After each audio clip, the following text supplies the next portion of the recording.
Mateus capítulo 13, versículo 33, né? Disse-lhes outra parábola: o reino dos céus é semelhante ao fermento que uma mulher tomou e escondeu em 3 medidas de farinha até ficar tudo levedado.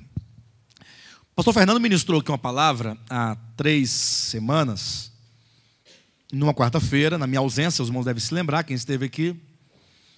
E aí, o irmão pastor Fernando, eu solicitei que ele me ajudasse, em razão do meu cansaço, da minha indisposição naquele dia. E ele, de bom coração, veio, ministrou, falou alguma coisa acerca da Grande Babilônia, não procurando ser específico, mas o mais geral possível, uma vez que eu estou já há tantas semanas ministrando a Grande Babilônia. Para ele chegar e dar continuidade é complicado, os irmãos sabem, né? Até porque ele não está acompanhando aqui conosco às quartas-feiras, como é o caso do pastor Renato, pastor Moisés, que está ali. Aí ele veio. Aí depois teve um internauta lá que ouviu a mensagem do pastor Fernando, e eu creio que deve ter ouvido só uns pedacinhos, e fez um comentário um tanto severo, né? Lógico que é um internauta, não é um irmão da nossa igreja, deve ser um irmão em Cristo, mas apenas um irmão internauta, um irmão virtual.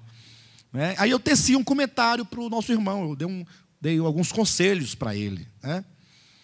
Porque ele considerou que na mensagem não se falou nada acerca de Babilônia e que era mera enrolação para embromar os incautos.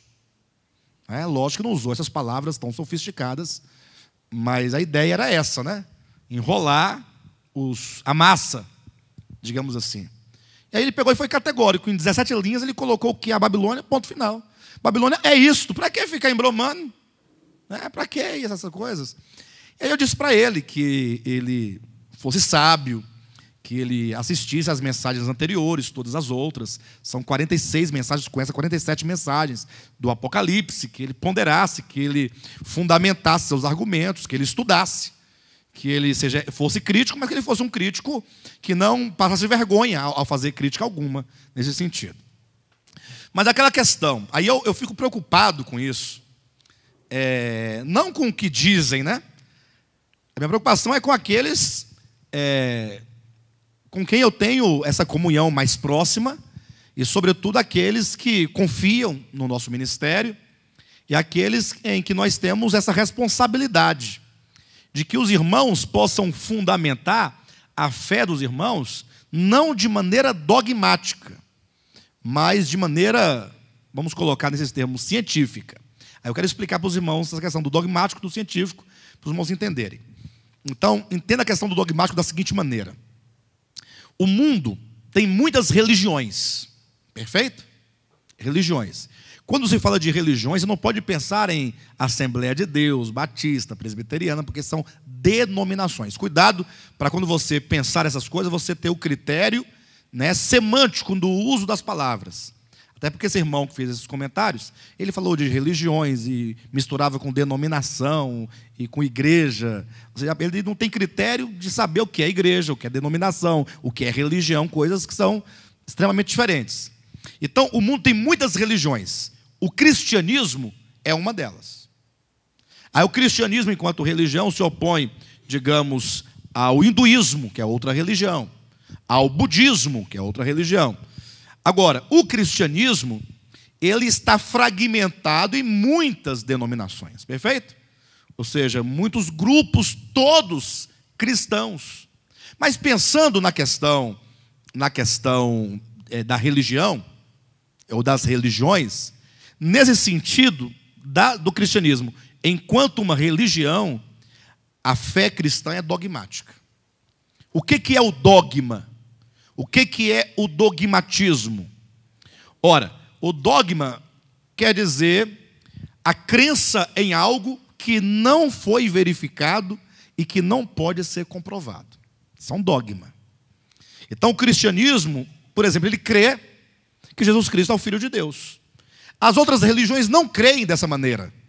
Perfeito? Creem que Jesus foi um homem, um profeta, um homem especial, um homem iluminado, um homem distinto. Alguns outros já acham que ele foi uma certa encarnação de um outro que já veio antes dele e que depois disso já se reencarnou tantas outras vezes. Então, assim, o cristianismo possui uma fé que para as demais religiões é dogma.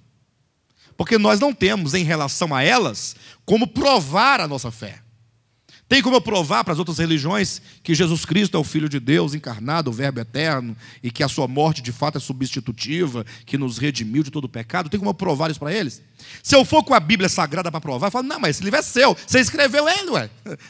Foi vocês que escreveram o livro de vocês, ué. Não foi Paulo que escreveu isso aqui? Não foi Pedro, não foi João? E quem são eles, senão os seus pais? Vamos perguntar assim para nós.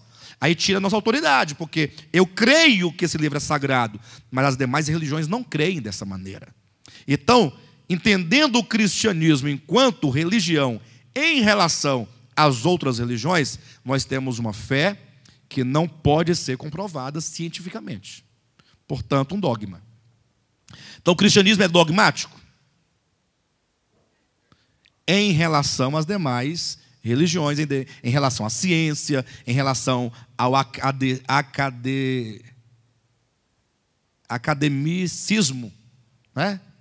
A academia de estudos, enfim, não tem como provar. Então, nesse aspecto, sim. Agora, vamos olhar no outro aspecto. Vamos olhar para o próprio cristianismo em si próprio, em si mesmo. Esqueça as demais religiões e pense tão somente no cristianismo, ok? Aí nós temos catolicismo, que se diz cristão. Nós temos espiritismo, que se diz cristão. E nós temos protestantismo, que se diz cristão. Nós temos o movimento evangélico, o evangelicalismo, que se diz cristão, que por si já se subdivide, ou que por sua vez se subdivide em pentecostais e neopentecostais. Então, olha a gama de divisões ou de fragmentos que nós temos aí. Perfeito? Então, dentro do cristianismo, existe um elemento comum. Todos acreditam, com exceção do espiritismo, acreditam que a Escritura Sagrada, Antigo e Novo Testamento, a Bíblia Sagrada é a revelação de Deus para o homem. Assim acredita o catolicismo, assim acreditam os protestantes, assim acreditam os evangélicos. Perfeito ou não? Só que agora nós vamos encontrar que a nossa fé, aqui, agora estou falando do ministério apostólico, outra palavra, a nossa fé, ela pode ser provada para eles. Para eles quem? Para os católicos. Pode ser provada e comprovada como certa. E a doutrina fulana e ciclana e beltrana pode ser contestada como equivocada e errada. Por quê? Porque existe um elemento comum entre todos nós do cristianismo, que é a Escritura Sagrada, que é a fonte de revelação. Então, se todos creem que aqui está a revelação de Deus, então se prova o erro do outro, ou o acerto, a partir de uma investigação hermenêutica desse livro. Entenderam bem? Então, por exemplo, digamos se alguém fala assim, mas por que vocês, eu descobri que vocês bebem vinho. Digamos assim, não tem essas igrejas que são bastante rigorosas e querem condenar os outros? Aí fala assim, mas nós bebe mesmo, por que não? Você vai nos convidar para tomar um bom vinho? Não porque é pecado. Mas por que é pecado? Quem falou para você que é pecado? A Bíblia, onde está escrito? Abra e nos mostre na Escritura. Aí a pessoa vai abrir e vai encontrar textos que condenam a beber vinho? Vai encontrar conselhos. Esses conselhos não são doutrinas. Como também vai encontrar, por exemplo, que quando Deus ordenou os sacrifícios oferecidos a Yahvé, deveria ser oferecido tanto libação de vinho, como libação de bebida forte. Os sacerdotes eram privados de tomar bebida forte em razão do voto sacerdotal que eles faziam. Os nazireus, enquanto no período de seu voto não podia beber vinho ou bebida forte, mas acabando o seu voto, diz a Bíblia, você agora pode tomar, porque o seu nem tem mais voto de nazireu, né? Aí você vai encontrar os antigos todos bebendo vinho. Aí vem Jesus, bebe vinho, aí transforma água em vinho. Aí Paulo diz que as mulheres idosas da igreja não devem ser escravizadas ao vinho, porque por ser uma mulher idosa é feio, mulher velha escravizada ao vinho. Está vendo? E que os presbíteros ou bispos não devem ser dados a muito vinho, por isso que eu tomo pouco. Não pode beber muito vinho, né? Vocês entendem como é que é? Então, a Bíblia, ela tem o conceito. Então, você pode, mediante a Escritura, provar para o outro que a sua doutrina está certa ou errada e vice-versa. E eles provarem que a nossa está errada ou certa, tendo um critério científico, que é a própria Escritura Sagrada. Entenderam essa questão? Bem, então vamos para o ponto. Grande Babilônia, que é o tema que nós estamos tratando. Não adianta a pessoa querer dizer, não, é a Igreja Católica. Ficou o irmão, o internato, ele tentou dizer isso. É a Igreja Católica Romana, ponto final. Para de falar bobagem. Ele dizendo, né? Para. Enganar o povo, enrolar o povo. Mas é lamentável como que as pessoas, elas tomam um texto isolado da Escritura. Por que eu digo isolado? Primeiro, porque quando você lê Apocalipse, você está lendo a conclusão de um livro. Ou não? Hã? Ora, como é que você vai entender a conclusão se você não lê os primeiros capítulos desse livro? Mas quais são os primeiros capítulos? Gênesis. A Bíblia é uma coleção de livros, mas que juntos, os 66 livros, formam o livro de Deus. Uma revelação que começa, que se desenvolve, que amadurece. Entenda isso em nome de Jesus. Grande Babilônia, ela não nasce, não aparece do nada. Seria impossível se discernir o que é a Grande Babilônia e Apocalipse 17 e 18 sem compreender antes Babel e Babilônia. Então, toda a nossa insistência ao longo de todos esses tempos aqui, são mais de 6 mensagens só sobre a Grande Babilônia, a nossa grande insistência é essa, que cada um de vocês entenda, compreenda que o capítulo 17 e 18 de Apocalipse é a consumação. Ok, pessoal? Por isso nós temos visto o quê? A Grande Babilônia não pode ser uma instituição. Pastor, mas então não é Igreja Católica? Não é uma instituição. Agora, há instituições que a representam. É diferente. É diferente. Então a Igreja Católica Romana, nós veremos isso no capítulo 17 de Apocalipse. Sim, ela possui, né, em todas as suas características, isso nós veremos com bastante cautela e paciência, ela traduz em todas as suas características o quê? Traduz o espírito babilônico, mas não é. Até porque, quando Babel se instaurou lá, não havia Igreja Católica Romana, já havia Babel. Quando veio Babilônia, já havia Babilônia e não havia Igreja Católica Romana ainda. Os irmãos entendem isso? Bem, mas então tenham paciência. Ao chegar aqui no capítulo 13 de Apocalipse, vemos a figura de uma mulher. Por que trazer os irmãos para Mateus 13, 33? Por um simples motivo, por causa da figura dessa mulher. A figura de uma mulher que tomou o fermento e escondeu em 3 medidas de flor de farinha. E aqui eu vou tentar explicar algo para os irmãos. Não se preocupe com o tempo, não. Vou tentar explicar algo para os irmãos que eu tentei explicar aqui na semana passada e eu acho que não ficou claro. Depois cheguei em casa e fiquei pensando, o que foi que eu falei mesmo que eu não acabei de ter falado? Até pedi para o Gilson fazer uma edição e tirar aquela ideia de lá e eu trago novamente a ideia aqui. Perfeito? Deixa eu tentar explicar para os irmãos. A questão da parábola. Porque logo alguém dirá assim, se a Bíblia Sagrada diz que o reino dos céus é semelhante ao fermento, o reino dos céus, é a pessoa incisiva na letra. Pastor Alexandre, você me ensinou a ler. Agora você está despistando. Eu sou honesto com os irmãos. Não há despiste algum. Porque alguém lê assim, o reino dos céus é semelhante ao fermento. Aí ele está dizendo o quê aqui? O que é semelhante ao fermento? E o reino dos céus pode ser algo negativo em si mesmo? Então como é que o pastor Alexandre diz que o fermento é algo nocivo no reino dos céus, enquanto a Bíblia diz que o reino dos céus é o fermento? Os irmãos entenderam o que eu estou colocando para os irmãos aqui, a questão? O reino dos céus é semelhante ao fermento.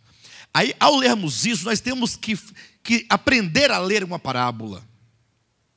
e discernir o que se diz na parábola. E aí, para isso, eu quero recorrer a uma outra parábola, aqui pertinho, de Mateus 13, para os irmãos verificarem algo e perceberem que nem sempre a parábola se constrói de maneira perfeita. A ideia é perfeita. Agora, a construção, na sua plenitude, pode não ser perfeita. Aí é quando você lê que você precisa extrair essa verdade sem ferir o texto e vice-versa. Olhe para mim. Volte um pouquinho à sua Bíblia. Mateus capítulo 11. Deixa eu ver se eu consigo agora passar para os irmãos essa ideia aqui, da parábola. E se esforce por entender. Se não entender, levante a mão e pergunte. Tá bom? Diz assim o texto, Mateus 11, 16. Mas, é Jesus dizendo, a quem hei de comparar esta geração? Então, Jesus queria falar acerca de quê, irmãos? Aqui. A que hei de comparar esta geração? Ele quer falar acerca de quê aqui exatamente? Jesus falou assim, pessoal, atenção. A que hei de comparar esta geração? Ele quer falar, não é sobre essa geração? É sobre essa geração. É porque é tão óbvio que os irmãos falam assim, será que tem alguma revelação aqui que eu não esteja vendo? É tão óbvio, né? Mas a Escritura é o óbvio, é o que está escrito. A que hei de comparar esta geração? Então ele quer falar sobre aquela geração. E ele vai falar sobre aquela geração, então ele vai criar uma parábola, ele vai criar uma metáfora para que você entenda aquela geração. É como você fala assim, Jesus, me fale sobre esta geração do seu tempo. Mas tá bom, eu vou fazer uma comparação, e aí você vai compreender a geração presente, mediante a exemplificação, a comparação, a metáfora, a parábola que eu farei. Aí ele fala assim, é semelhante. Aí eu pergunto, o que é semelhante? Esta geração é semelhante a meninos. Então observa que ele diz que a geração é comparada ao quê? A meninos. Esta geração é semelhante a meninos que sentados nas praças gritam aos companheiros. Nós vos tocamos flauta e não dançastes, entoamos lamentações e não pranteastes. Pausa, para aí. Aí nós temos a comparação. Agora Jesus tem que explicar a comparação. Aí eu pergunto, qual é a verdade que ele quer transmitir aqui? Ele quer falar acerca de quê? Acerca da geração do seu tempo. Aí ele fala, bem, farei uma comparação para que vocês compreendam a que se assemelha esta geração. Ele diz, esta geração é semelhante a meninos que gritam sentados nas praças aos seus companheiros dizendo, olha, nós tocamos a vocês flautas e vocês não dançaram, e nós entoamos lamentações e vocês não prantearam. Se eu parar bem aqui, o que eu vou imaginar? A geração do tempo de Cristo é como meninos que dizem. A geração está dizendo, nós tocamos flautas e vocês não dançaram. Nós entoamos lamentações e vocês não prantearam. Mas será que é isso que Jesus quer dizer? Ele quer dizer que a geração está reivindicando que os outros se sensibilizem, cantem ou pranteiam? Olha Jesus explicando o que ele quis dizer no versículo 18. Pois veio João, que não comia nem bebia, e dizem, tem demônio. Veio o filho do homem, que come e bebe, e dizem, eis aí um glutão e bebedor de vinho, amigo de publicanos e pecadores. Ou seja, esses meninos aqui na praça, que gritam, dizendo, nós tocamos flauta, e vocês não dançaram, entoamos lamentações e vocês não prantearam, esses meninos são dois. Um chama-se Jesus e o outro chama-se João Batista, está aqui. João Batista veio com a mensagem de lamentação. Nós entoamos lamentações e vocês não pranteaste. Ou seja, é uma mensagem de arrependimento e vocês não choraram de arrependimento. Mas por quê? Não, porque esta geração não clamou o arrependimento. Essa geração não ouviu a voz do menino João Batista, que clamava por arrependimento. E qual foi a desculpa dessa geração? Essa geração deu uma desculpa. Esse cara tem demônio. Onde já se viu? Onde já se viu? Viver no deserto, nas montanhas? É doido? Só pode ter problema de cabeça. Mas como naquele tempo não se tinha a noção da psiquiatria como se tem hoje, não havia essa ciência ainda, então para eles, não, está endemoniado. Qualquer pessoa que tinha uma certa, fosse um tanto alienado assim, não, ele é demoniado. Então se João Batista vivia nos desertos, comendo mel silvestre, gafanhoto, vivia jejuando, e aí, jejuando, e aí, jejuando de novo. Aí quando ele queria entregar um jejum, ele ia lá, comia um gafanhotozinho, começava outro jejum. Vestido de pele de animal, nos desertos. Só pode ter demônio. Não bebe nenhum vinhozinho, não bebe nada, não vai numa festa, não vai num banquete. Homem isolado de tudo, da sociedade. É endemoniado. Então aquela geração deu essa desculpa para João Batista. Aí veio Jesus, que é exatamente o oposto de João Batista. Jesus vivia nas praças. Ou não era nas praças? E ele vivia no meio das multidões. Na sinagoga, no templo, nas casas, nas favelas, no meio do povo. E estava sempre no banquete, na casa de Mateus, depois na casa de Simeão, no tal de Simão, o ex que era leproso, e na casa de um, de outro, multiplicando pães e comendo, e transformando água em vinho. Era um homem totalmente o inverso. E agora? A mensagem dele era a mensagem de graça, era tocando flauta. Vamos dançar, pessoal. É a mensagem da graça, do evangelho. Aí, qual foi a desculpa deles? Eles dançaram? Não. Deram desculpa, qual foi? Pensa num beberrão. E quer ser o filho de Deus. E diz que é o Messias. Diz que veio trazer as boas novas. Beberrão, glutão. Eu vi lá na casa de Mateus, lá naquele dia. Depois passei na casa de Simão, estava lá de novo. Eu me lembro quando ele começou o ministério dele, tem 2 anos, começou lá em Cana da Galileia, eu estava naquele casamento, ele transformou uns tonéis desse tamanho, 6 tonéis, tudo em vinho, deu para o povo beber. Isso é um beberrão e um glutão.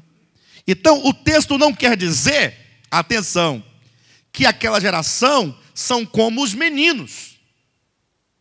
Mas quer dizer, aí se parafraseia dessa maneira. Mas a que hei de comparar essa geração? Ora, essa geração é como que aqueles meninos que, ouvindo os seus companheiros, chamando-os, para dançar, não dançam. E ouvindo os seus companheiros, chamando-os para prantear, não pranteiam. É como que ele olhasse uma cena e visse uns meninos que não queriam seguir a orientação lúdica dos outros colegas. Então, esta geração também se recusa a qualquer coisa, porque ela não quer nem prantear, também não quer dançar, sempre terá uma desculpa, ela nunca vai ouvir.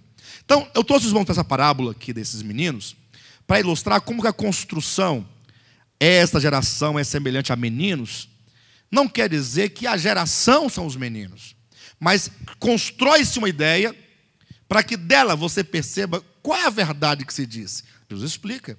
É uma geração que não quer atender a nenhum tipo de apelo. Sempre terá uma desculpa. Vem um santo demais, tem demônio. Aí vem um mais tranquilo. É beberrão, então não tem meio termo, não tem jeito para eles. Não tem como fazer. Chegando aqui no Mateus capítulo 13, observe. Nós temos o reino dos céus é semelhante ao fermento que uma mulher tomou e escondeu em 3 medidas de farinha até ficar tudo levedado. Então, o que quer dizer aqui? Que o reino dos céus é o fermento? Não. Que o reino dos céus, na sua trajetória, é semelhante. Observa que essa parábola, irmãos, ela é a 4ª parábola dentro de uma série de 7.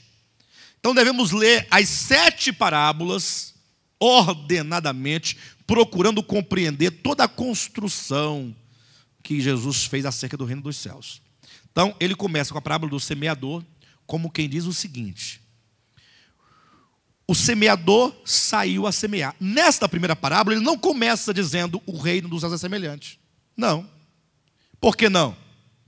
Ora, porque se o semeador saiu a semear a semente do reino, se ele saiu a semear essa semente do reino, havia o reino? Ora, se ele saiu, digamos, o semeador ele sai a semear uma dada semente.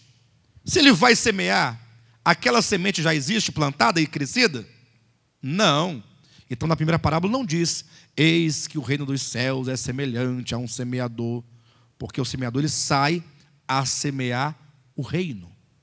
Tanto é que no capítulo 13, versículo 19, diz que a semente do semeador é a palavra do reino. Então aquela semente é a semente do reino. Então o reino, na primeira parábola, ele está sendo semeado. Dos 4 tipos de solos, isto é, os 4 tipos de corações, somente em um tipo de coração a semente frutificou e deu fruto.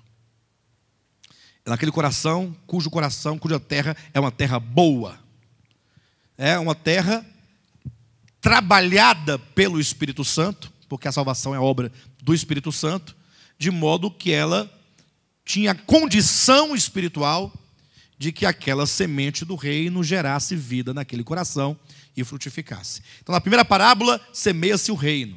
Na segunda parábola, é dito que agora o semeador sai novamente a semear. Ele sai outra vez. Observa que tanto a primeira parábola é a parábola do semeador, como a segunda também é do semeador. Olha aí capítulo 13, versículo 24.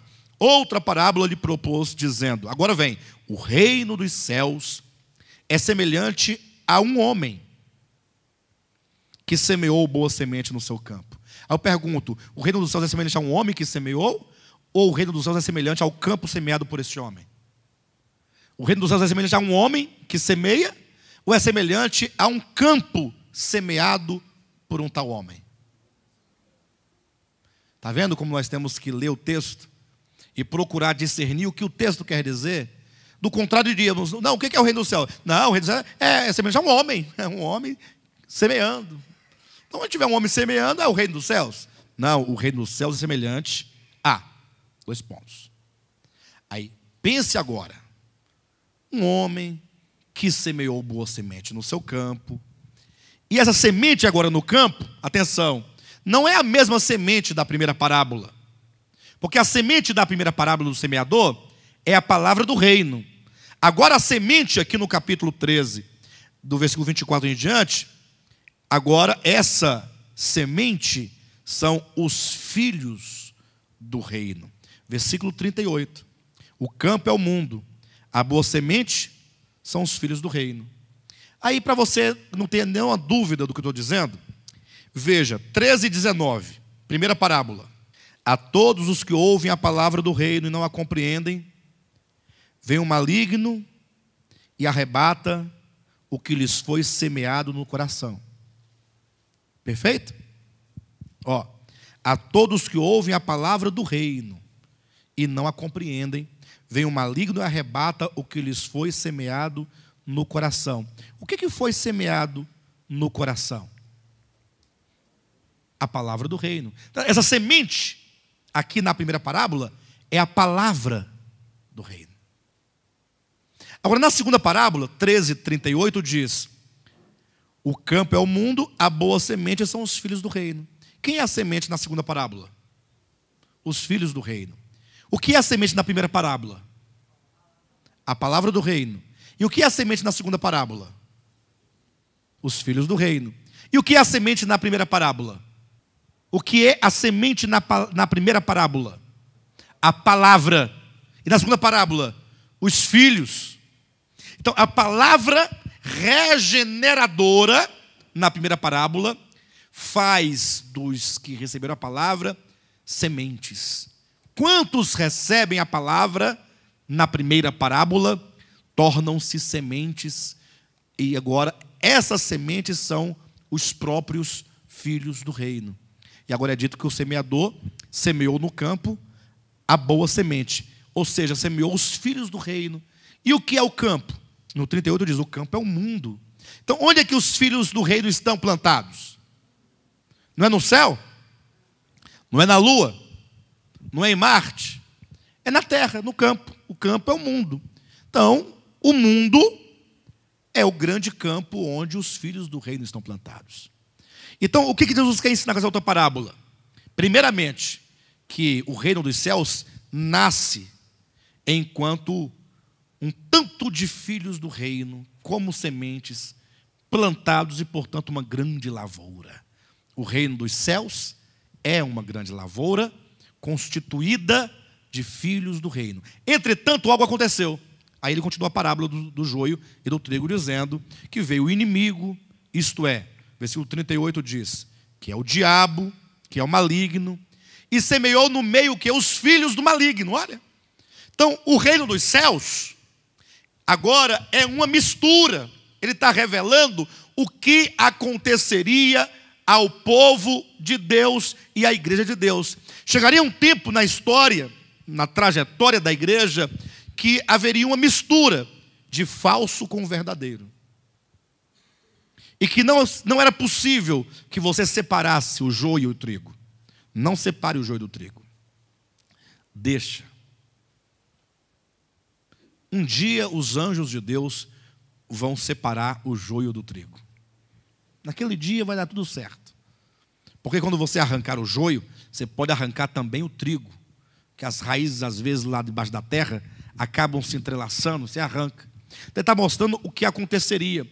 Aí veio a terceira parábola, que é a do grão de mostarda, demonstrando como que o reino dos céus, inicialmente, era uma pequena hortaliça, frágil, tenra, mas que veio a se transformar numa grande árvore. Ora, pensa um pouco comigo, queridos, em nome de Jesus, dizendo que agora, de repente, vem o Filho do Homem e regenera pessoas, vem o Filho do Homem, planta essas pessoas no mundo, aí vem o maligno e coloca seus filhos no meio, misturados. E o terceiro passo qual que é? O do reino dos céus, transformar-se de algo tenro, frágil, a uma grande árvore, tornar-se um grande sistema. Fala aí do nascimento da igreja oficial romana.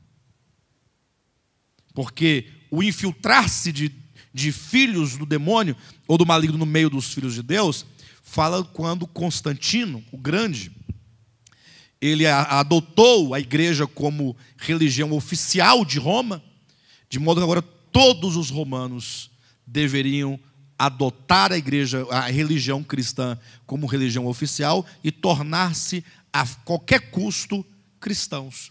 E aí vem um tanto de falsos crentes, de pessoas não regeneradas, não nascidas de novo, não filhas do reino, que agora são tidas como sendo não sendo, porque agora por força, por obrigação, por coerção, agora a religião oficial. E isso a transforma, o povo de Deus outrora, uma hortaliça sensível, frágil, tenra, numa potência. Aí surge a igreja católica, apostólica, romana. E qual é o próximo passo, então, nesse processo histórico do reino dos céus na terra, na sua experiência? É que aparece uma tal mulher, está aqui, ó, na parábola do fermento, com um fermento escondido. Sorrateiramente ela chega na massa e introduz o fermento, ó. Ela esconde em 3 medidas de flor de farinha este fermento. Então é por causa dessa mulher aqui é que nós passamos por aqui no grande tema, a Grande Babilônia. Por quê? Porque a Grande Babilônia, do capítulo 17, é uma mulher. E que é simbolicamente denominada em Apocalipse capítulo 2, versículo 20, como sendo Jezabel. E eu digo simbólica porque Jezabel é uma personagem do Antigo Testamento, que lá viveu em verdade, historicamente, mas que agora é trazida simbolicamente para representar o quê? Para representar uma igreja apóstata. Como é dito lá em Apocalipse capítulo 2, versículo 20, uma mulher que a si mesmo se diz profetiza, a si mesmo se faz profetiza. Isto é, ela diz falar em nome de Deus. O que o profeta faz? Ele não diz, olha, assim diz o Senhor. Não é assim que o profeta fala? Então, a igreja romana agora se coloca como portadora da voz de Deus. Assim diz o Senhor. Só que Deus não a constituiu profeta. Ela a si mesma se denomina profeta. E o pior, agora faz desviar o povo de Deus do caminho, como fez Jezabel, que desviou o povo de Israel do caminho. E o conduz à idolatria, como fez Jezabel no seu tempo. E o conduz à prostituição. E aí entenda-se prostituição no sentido simbólico de se relacionar com falsos deuses e falsas doutrinas. Que aqui na parábola do fermento é representado pelo fermento. O fermento como sendo uma substância nociva que apodrece a massa, que contamina toda a massa. O fermento como símbolo de doutrina maligna, doutrina perversa. E a prova disso está aqui no capítulo 16, ó. Passar 2 ou 3 folhas para frente de Mateus 13, no caso, capítulo 16, versículo 5 e 6, do 5 ao 12, aí nós vamos encontrar Jesus dizendo que o fermento, ele representa doutrinas. Aqui no caso, especificamente, doutrinas de fariseus e escribas. Observa que o texto diz assim, ora, 16, 5 em diante. Tendo os discípulos passado para o outro lado, esqueceram-se de levar pão. E Jesus lhes disse, vede, acautelai-vos do fermento dos fariseus e dos saduceus. Uma advertência, cuidado com o fermento dos fariseus, dos saduceus. Só que os discípulos, eles, ainda pensando com a mente natural, não entenderam o que quis dizer. Olha o versículo 7. Eles, porém, discorriam entre si, dizendo, é porque não trouxemos pão? Então é como que Jesus dissesse assim, eles entendendo, né? Cuidado para vocês não comerem o pão dos fariseus, não comam o pão deles. Deixa que nós vamos preparar um pão para nós. Uma hora passa uma padaria aí, compra uns pães, ou aparece um menino aí, a gente pega os pães do menino e transforma, mas não vai comer o pão dos fariseus. Eles entenderam assim, acautelai-vos do fermento dos fariseus. Ou então, como diz assim, não, os fariseus têm um pão fermentado, Jesus quer que nós comemos pães asmos. Versículo 8. Percebendo-o, Jesus disse, por que discorreis entre vós, homens de pequena fé, sobre o não terdes pão? Não compreendeis ainda, nem vos lembrais dos 5 pães para 5.000 homens e de quantos cestos tomastes? Versículo 10, nem dos 7 pães para os 4.000 e de quantos cestos tomastes? Como não compreendeis que não vos falei a respeito de pães? Olha Jesus conduzindo eles agora para uma esfera espiritual para compreender o fermento enquanto um elemento simbólico, não enquanto um elemento literal. Como não compreendestes ainda que não vos falei acerca de pães, e sim o que eu disse, acautelai-vos do fermento dos fariseus e escribas. Então entenderam que não lhes dissera que se acautelassem de fermento de pães, mas da doutrina dos fariseus e escribas. E o que é então a doutrina dos fariseus e escribas? Haja vista que no mesmo contexto, no caso do livro de Mateus, a mulher colocou o fermento na fina flor de farinha. Que doutrina de fariseus e escribas é essa? Basta que vocês leiam depois do livro de Atos dos Apóstolos para verificar o problema que escribas e fariseus levaram ou deram à igreja de Jesus Cristo no primeiro século, uma vez tendo eles se convertido a Jesus Cristo. Eles, mesmo convertidos a Jesus, queriam de todo modo impor a lei de Moisés como um meio de salvação. Como até hoje tem os escribas e fariseus impondo as leis. Não é nem a lei, são as leis como condição de salvação. Aí você vai encontrar, por exemplo, vários são os tipos de fermento. Vamos pensar isso. Vamos colocar, tem aqueles que exigem, se você não guardar o sábado, não pode ser salvo. É lógico que o povo está esperto, né? O povo já disse isso, né, com a cara mais lavada do mundo. Não vai ser salvo mesmo. Mas aí o povo vai ficando inteligente, aí o povo vai estudando, vão indo para a faculdade, vão abrindo os olhos, aí não pode mais falar dessa maneira, né? Que não vai ser salvo. Então, não, a salvação é pela graça. Eles falam, é pela graça. Assim, então eu não preciso guardar o sábado? Fala, não, você vai guardá-lo, porque você agora é um salvo. Sim, mas tudo bem. E se eu não guardar o sábado? Aí não tem como ser salvo, né? Percebe que é como um sofisma. Aí tem aqueles que falam assim, olha, aqueles que não dão o dízimo, né, não serão salvos. Inclusive, só abrir um parêntese aqui. Eu estava num restaurante essa semana, aí o dono do restaurante resolveu pregar para mim, né? Aí começou a pregar e tal, e eu fui na onda dele, dando uma de desentendido. E como é que é isso mesmo, tal? E tal. Ele falou, rapaz, você tem que ler a Bíblia. Ele falou para mim, lê a Bíblia. Você está precisando ler a Bíblia porque tal. Eu falei, não, mas eu sim, a Bíblia é muito complicada, é muita coisa. Me diga o que eu tenho que ler mesmo assim, me ajuda na leitura. Eu falei, não, você tem que ler Salmos. Eu falei, Salmos, o que mais? Jó também é um bom livro. Tá bom. Aí no outro, passou uma 2 semanas, voltei num restaurante, né? Rapaz, eu li Jó, viu? Mas entendi quase nada, porque teve uma tribulação, por exemplo, um demônio lá e quebrou tudo, acabou com tudo. Mas eu tenho uma pergunta para te fazer. Por que Jó sofreu tanto daquele jeito? Sabe qual foi a resposta dele? Por causa da mulher dele. Jó sofreu daquele por causa da mulher dele. Imagina a sua situação, né? Aí ele entrou na questão do dízimo, comigo. Quando entrou na questão do dízimo, eu falei, rapaz, tá aí outra coisa que eu fiquei confuso, que eu fui ler lá no livro de Deuteronômio, lendo Deuteronômio 14, aí lá fala sobre o dízimo, eu não entendi direito, porque eu achei estranho. Eu falei, o que está estranho lá? Eu falei, não, lá em Deuteronômio 14, olha o que Deus fala para o povo de Israel pela boca de Moisés. Olha, vocês devem pegar os dízimos de vocês, veja bem, e ao pegar esses dízimos, seja da ovelha, do jumento, da vaca, do carneiro, do cereal, do azeite, do trigo, do vinho. Você faz o seguinte, você pega o dízimo de tudo, no caso, você tem 100 ovelhas, pega 10 ovelhas. Tem 100 jumentos, você pega 10 jumentos. Você tem 30 cabras, pega 3 cabras. 10% de tudo, do trigo. E você vai levar tudo isso para o lugar que eu escolher. No caso, Jerusalém. Mas se o lugar te for distante, que não possas levar todas essas coisas, que eram muitas coisas, então vende. Vende tudo, vende as ovelhas, vende as vacas, e pega o dinheiro. E leva o dinheiro aonde eu escolher. E chegando lá com esse dinheiro, o que você vai fazer? Aí você vai comprar, atenção, tudo o que pedir a tua alma.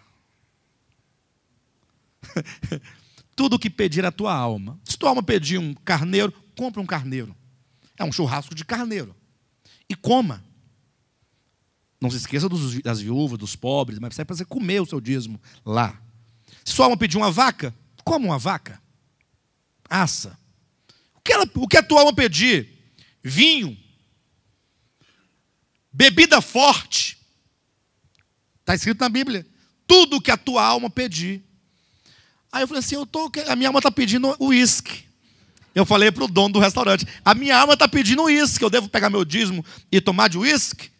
Eu queria ver a reação dele. Eu queria que ele falasse assim, agora quem está confuso sou eu. Eu falei, então vamos mudar de lado. Né? Mas ele falou, não, você está pedindo, então tem que obedecer. Tem que obedecer. Você vai ser desobediente? Eu falei assim, então, se for assim... Aí quando ele viu que eu falei que já ia fazer, né? Ele falou, não, mas também tem Malaquias 3, né? Ele falou, mas também tem Malaquias 3, versículo 10. Eu falei assim, mas eu vou seguir o profeta Malaquias ou o profeta Deuteronômio? Aí ele falou assim, aí você vai ter que escolher, porque a Bíblia, disse ele, é muito confusa. Eu falei, eu vou voltar aqui outra vez, a gente vai continuar a conversar. Só que aí eu vou preparando um caminho. Eu vou desarmando ele. Quando estiver todo desarmado, agora nós vamos conversar. É uma estratégia boa, né? Deixa ele acabar as munições dele todas. Tal. Se eu começar a falar, ele vai logo, né? Vai nem querer me receber no restaurante mais. Então, enfim. Então, essa é a questão, né? Aqueles que dizem assim, se você não dá o dízimo, voltando ao ponto que nós paramos, você não pode ser salvo. Por que eles dizem isso? Não, porque a Bíblia diz que quem não dá o dízimo rouba a Deus, e Apocalipse diz que os ladrões não herdarão o reino. Então, não vai. Aí um coloca o sábado, outro coloca o dízimo, aí já houve quem colocasse o tamanho do cabelo, o tamanho da roupa, E aí, para cada tempo e para cada época, para cada lugar, se coloca sempre uma condição para ser salvo. E aí eu quero declarar alto e bom som que todas essas condições, seja ela qual for, ou sejam elas quais forem, por mais que você ache bonito, elegante, ou lícito, ou espiritual, é tudo fermento. Qualquer coisa que você colocar como condição de salvação é fermento. Tanto é que o fermento ele aparece na Escritura a primeira vez em Gênesis capítulo 12.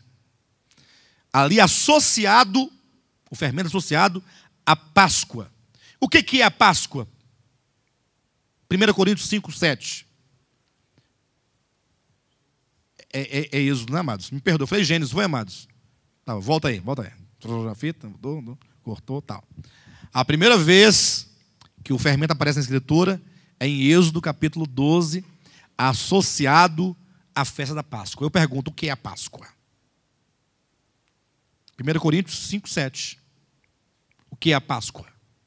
Cristo, o nosso Cordeiro Pascal, foi imolado.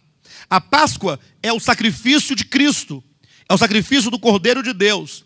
Com vistas a quê? Com vistas a conceder plena salvação a todos aqueles que estão debaixo ou na cobertura desse sangue derramado. Aí você olha lá, o povo de Israel, no Egito, eles experimentaram a salvação na noite em que o Senhor entrou no Egito e ele matou a todos os primogênitos.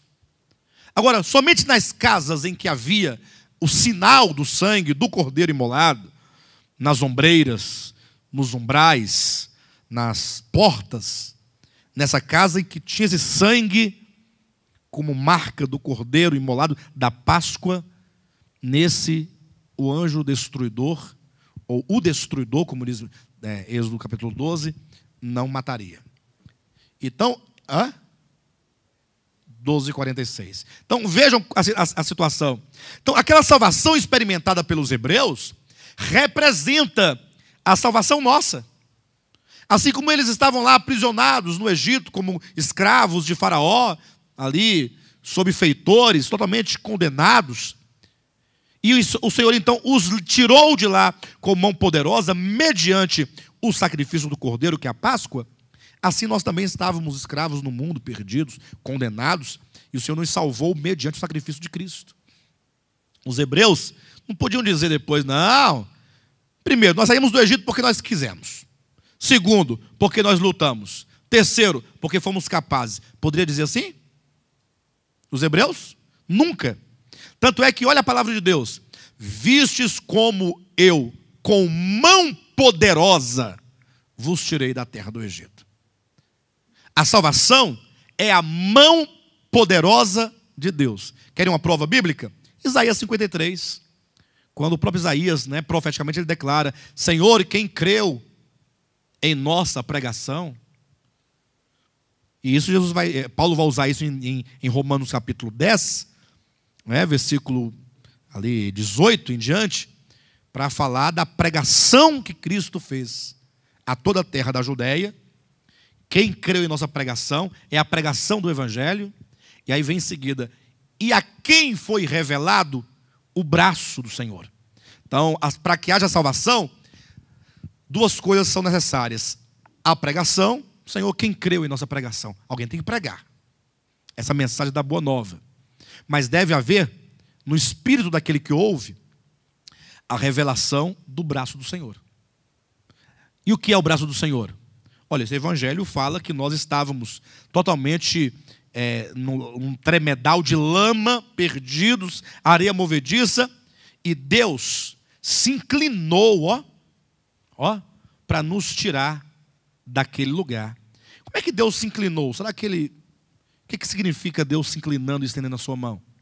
É Deus fazendo-se homem, vindo até nós, tornando-se acessível a nós, para, enquanto homem encarnado, nos resgatar da nossa condição. O braço do Senhor é o próprio Cristo. Então, quando diz, com mão poderosa vos tirei daqui, quer dizer, por meio de Cristo, do Deus encarnado, feito homem, enquanto o Cordeiro de Deus que tira o pecado do mundo. Então, tão logo ali se estabelece a Páscoa, no capítulo 12 de Êxodo, aí Deus fala: tirareis de vossas casas todo o fermento. O fermento é aquilo que incha, é aquilo que gera orgulho, é aquilo que gera presunção. Querem ver algo nesse sentido? Abra lá em Romanos capítulo 3, versículo 21 em diante. Eu vou ler do 21 até o 27, até o 28. Entendam a questão do fermento. Como que no evangelho não pode ter fermento. Como que no seu coração não pode ter fermento. Como devemos nós nos livrar do fermento dos fariseus. Veja como aquela mulher introduziu o fermento, ou seja, doutrinas enganadoras acerca da salvação, como quem exige algo além de Cristo para a salvação. Romanos 3, 21. Mas agora, se manifestou a justiça de Deus, testemunhada pela lei e pelos profetas, justiça essa carente de lei. Olha o fermento, irmãos, cuidado com o fermento. Olha aí, ó, está lendo direitinho? 3, 21. Mas agora se manifestou a justiça de Deus, testemunhada pela lei e pelos profetas, justiça essa carente de lei. A justiça de Deus não carece da lei, não? Não carece? E o pior que não diz sem a lei. É sem lei. Isso, sem lei. Ou seja, não importa se é a de Moisés, se é a de Josué, se é a de Josafá, se é a sua, se é a minha, se é da Assembleia, se é da Bereia, se é da Batista, da Iurde, não interessa qual lei. Mas agora, sem lei, sem fermento, sem qualquer elemento que gere orgulho no seu coração, ou que gere mérito dentro de você, mas agora, sem lei, se manifestou a justiça de Deus. Se você comparar esse versículo a Filipenses 3:9, lá em Filipenses 3:9 vai dizer que há dois tipos de justiça: a justiça de Deus, que não depende de lei, e a justiça que vem de lei. A justiça de Deus, ela não precisa da lei. Ela é suficiente. Mas agora sem lei, ó, que coisa maravilhosa. Mas agora sem lei. Agora cuidado, viu, irmãos? Hoje mesmo eu ouvi um irmão falando para mim assim: olha, pastor, a graça de Deus, eu comparo, sabe a quê? A um salão bem grande. Pensa num salão enorme. Não tem um móvel dentro. Enorme. E aí está lá o indivíduo lá no meio. Fala assim, ele tem tanta liberdade para ir para onde ele quiser, nesse espaço, que ele já não sabe mais o que fazer. Isso é um grande problema. Quando fala sem lei, não quer dizer que você é um desregrado, que você é um desorientado. Não. Quer dizer que no trato para com Deus, em relação à salvação, o Senhor não vai exigir de você o cumprimento de qualquer coisa. Mas olhem para mim por um momento. Sabe o que o homem precisa para ser salvo? Quem sabe? Eu quero uma palavra só. Hã? Nada, crer. Então, chegando lá, eu creio. Bom, então entra. Crer. É isso?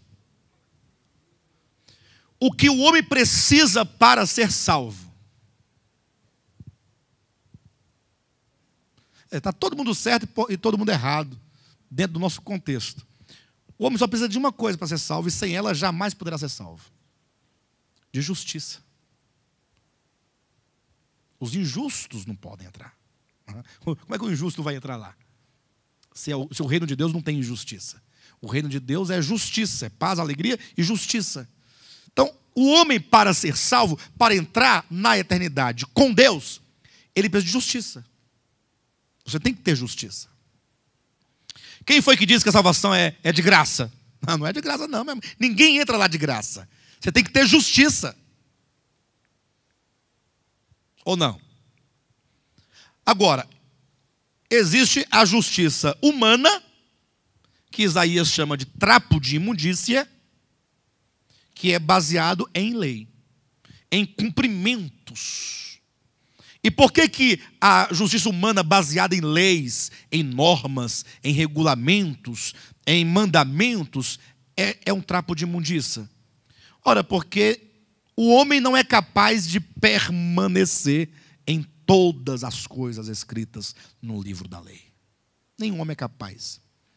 Não é nem de cumprir a lei, é de permanecer em tudo. A justiça do homem, ela é falha.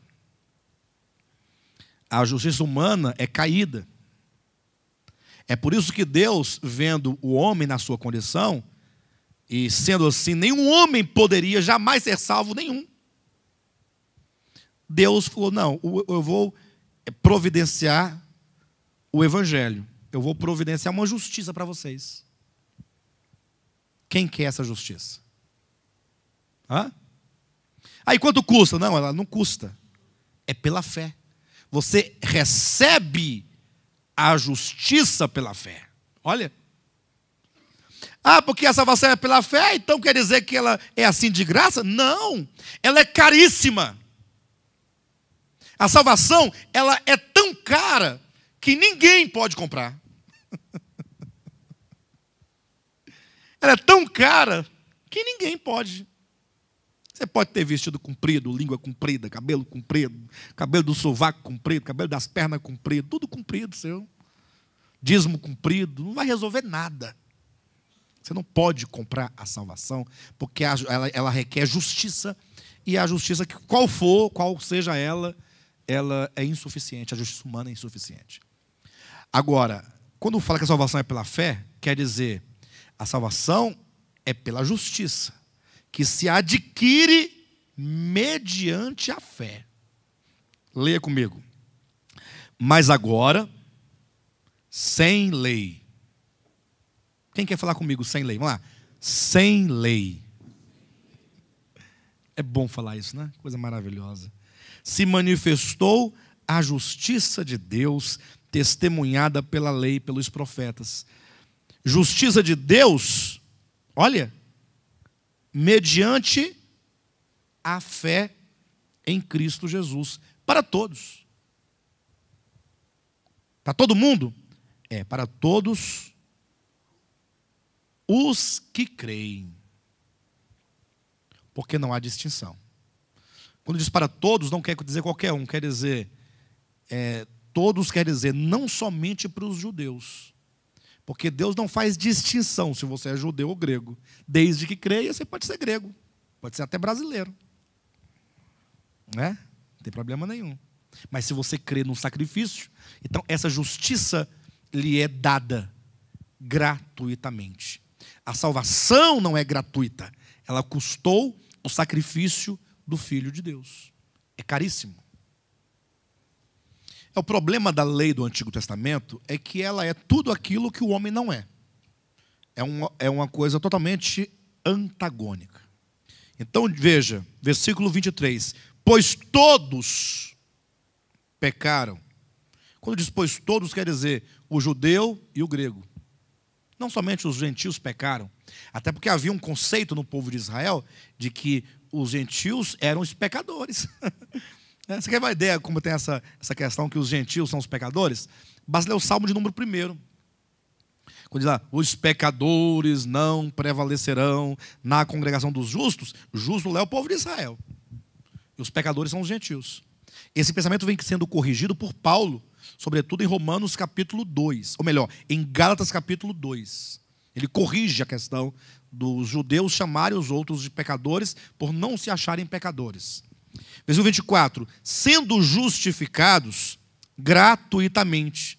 Então, a justificação nos é gratuita, mas não a Deus. Como diz, por sua graça, mediante a redenção. Então há um preço. Redenção é pagamento de resgate. Então há um preço. Mediante a redenção que há em Cristo Jesus. Então, se compreende a salvação de dois lados. Primeiro, requer justiça. Segundo, requer resgate.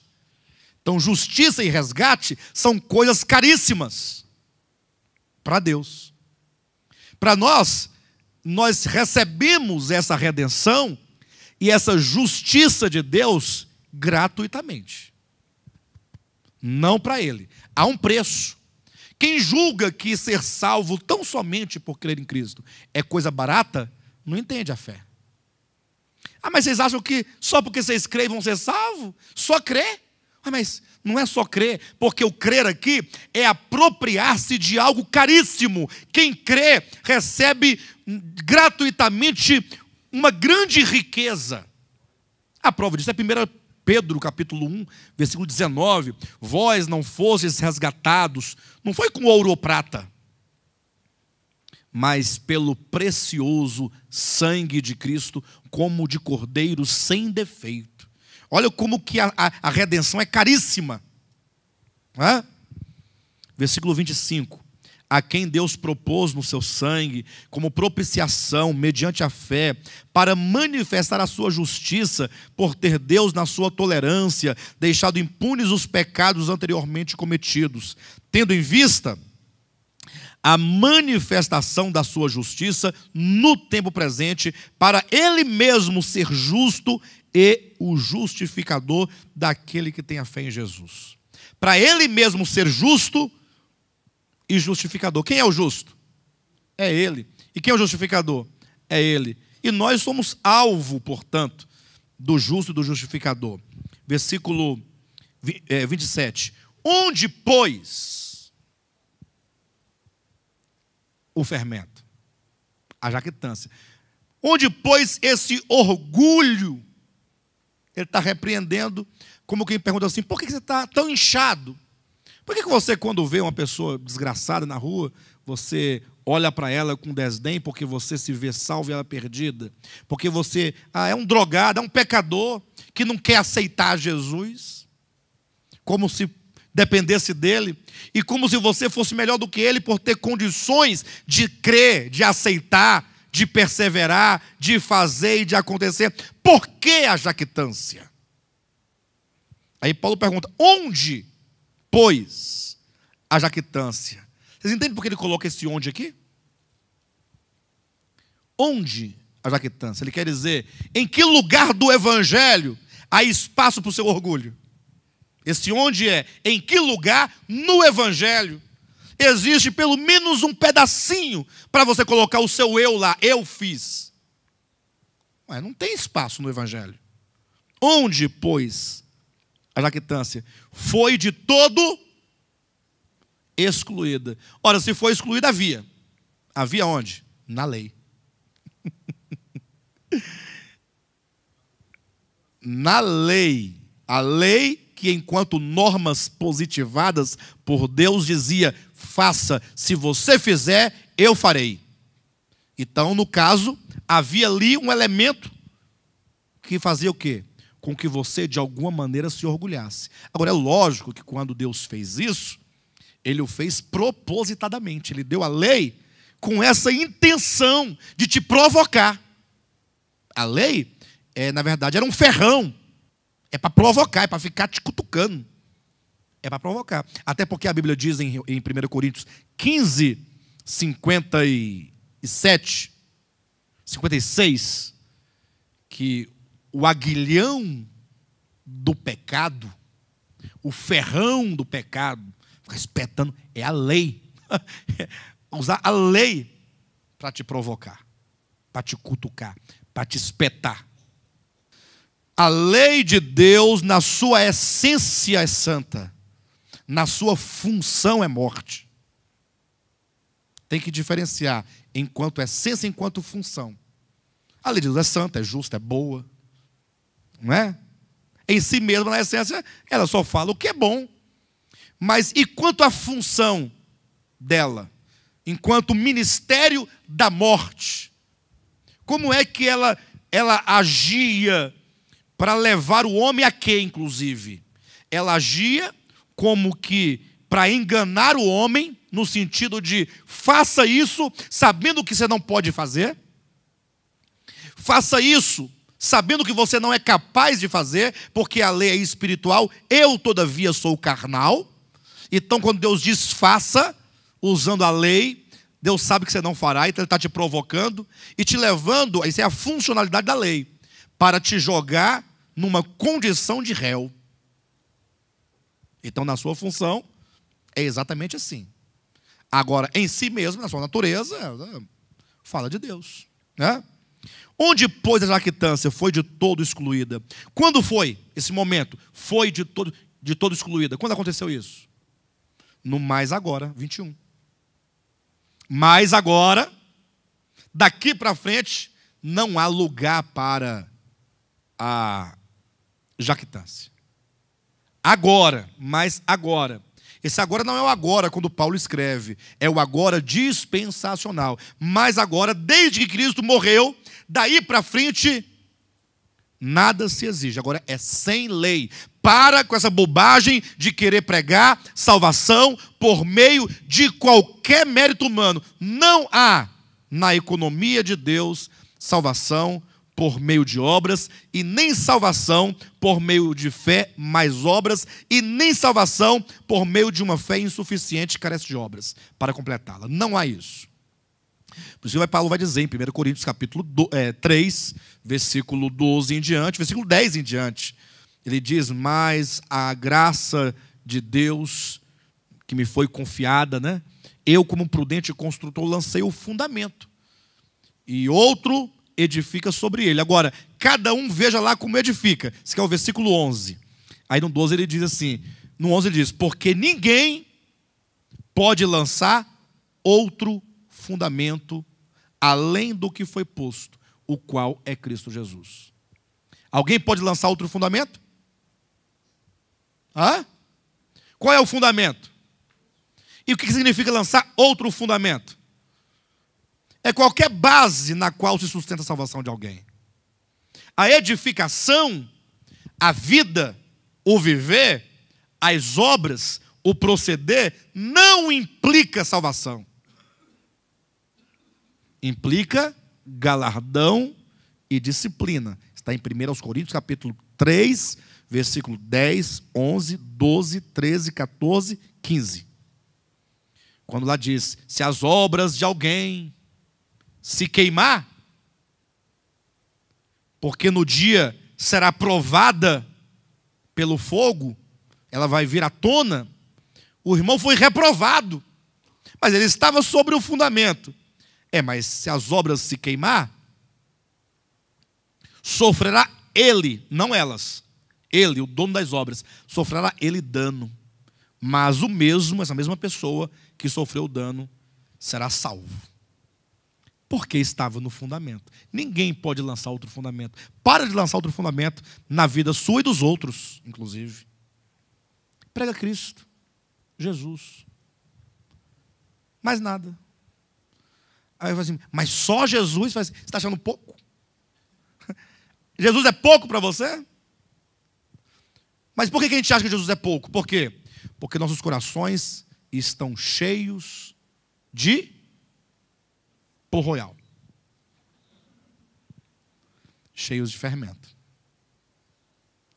contaminados. E quem colocou esse fermento aí dentro? Uma mulher sorrateira, que não colocou esse fermento dizendo para você, olha, eu vou colocar no seu coração uma doutrina maligna. Ele não disse isso. Ela escondeu. E aí tome cuidado, porque essa mulher está colocando esse fermento escondido, sabe aonde? Lá na salinha das crianças, Cordeirinho de Cristo, quando a professora, inocentemente, sem saber, já contaminada de outras situações, começa a dizer para as crianças assim, olha, papai do céu está olhando, você vai perder a salvação se você fizer assim, viu? Vamos cantar a musiquinha, para vocês nunca se esquecer o perigo que tem de perder a salvação. Cuidado, mãozinha no que pega. Cuidado, mãozinha no que pega. O Salvador do céu está olhando para você. Gente, isso é um terror. Aí depois a criança cresce, fica adulta e não quer saber de Deus, vai para o mundo, desaparece. O que foi? Você não ensinou a pessoa a amar a Deus. Você ensinou a ter medo de Deus. Deus para ela era um Bin Laden. Eu não posso pegar em nada que Deus está olhando. Cuidado, cuidado, cuidado, cuidado. Não pode pegar mais. Ó, Deus. Cuidado, olhinho no que vê. A pessoa fica doida. Quando ela vai olhando, está com medo que o Salvador do céu está com um olhão grande em cima. Olhão. Parece um disco voador, né? Que olhão deve ser grande, deve ser maior que o meu, né? Se o meu já é grande, o de Deus, então? Aquele olhão. Então é assim, é na escola dominical. É na revista da escola dominical que o fermento está entrando. No programa de televisão, está lá o homem de Deus. Cuidado, porque você pode perder a salvação. Entra o pregador na Praça da Sé. Nós temos dizendo que tem um lugar aí que o pessoal fala que se não escrever o pedido de oração num papel, não colocar debaixo do joelho, Deus não ouve. Aí é mais uma pancada na cabeça de Jesus Cristo, porque a Bíblia fala que o incenso oferecido junto com as orações dos santos para que seja aceita por Deus são o cheiro agradável do Cristo ressurreto, né? Por isso ele diz: quando orardes, orareis ao Pai em meu nome. É no nome dele que a oração é aceita. Enfim, os irmãos entenderam? Como é que esse fermento? Ele entra ocultamente. É uma mulher que está ocultando. Então, de maneira maior, nós temos aí a grande responsável pela disseminação da salvação pelas obras, sobretudo nessa era moderna, da Idade Média, né? Para a modernidade. Idade Média, na verdade, né? E depois continua, mas toda a Idade Média, Igreja Católica Apostólica Romana. O Espiritismo também não fica para trás. Também ensinando que não há meio do homem ter sua vida mudada, senão por meio de obras. E aí vem depois a Igreja Cristã Evangélica em todas as suas vertentes. Evangélica. Pastor, na minha igreja é evangélica, mas não é assim não. Bem, então você tem que reconsiderar o que é ser evangélico, para que você descubra que a sua igreja também não seja evangélica. Mas é simples você também descobrir. Você pergunta, essa salvação é por quê? Não, é pela graça. Só pela graça? É pela graça, gratuita e pela fé. E se eu fizer desse modo? Não, aí não vai dar, aí não dá. Aí a salvação não se sustenta desse modo. Ou seja, vai chegar num ponto em que a salvação vai exigir a sua participação, nem que seja a sua frequência ao culto. E nós não vamos aceitar isso em nome de Jesus. Não há lugar no Evangelho e, portanto, no meu coração, para a jactância. A fina flor de farinha não pode ser contaminada, não pode ser corrompida. Amém, queridos? E, portanto, o que isso tem a ver com a Grande Babilônia é que o espírito da Grande Babilônia, que é o espírito de Babel, de Babilônia, Grande Babilônia, é um espírito que não somente nos faz se tornar independente de Deus, nos rebelar contra Deus, nos orgulharmos daquilo que Deus nos dá, também nos leva a nos desviar da cruz de Cristo e a não tê-lo como sendo o único sacrifício perfeito para a nossa salvação. A Grande Babilônia, ela traz a mensagem da relativização do sacrifício de Cristo, ou negando-o completamente, ou fazendo-o insuficiente, de modo que o homem tem que completar alguns centavos com as suas obras. Entenderam bem? Esse espírito maligno da prostituta? Ou não? Libertemo-nos, amados, de toda e qualquer forma de fermento, em nome de Jesus.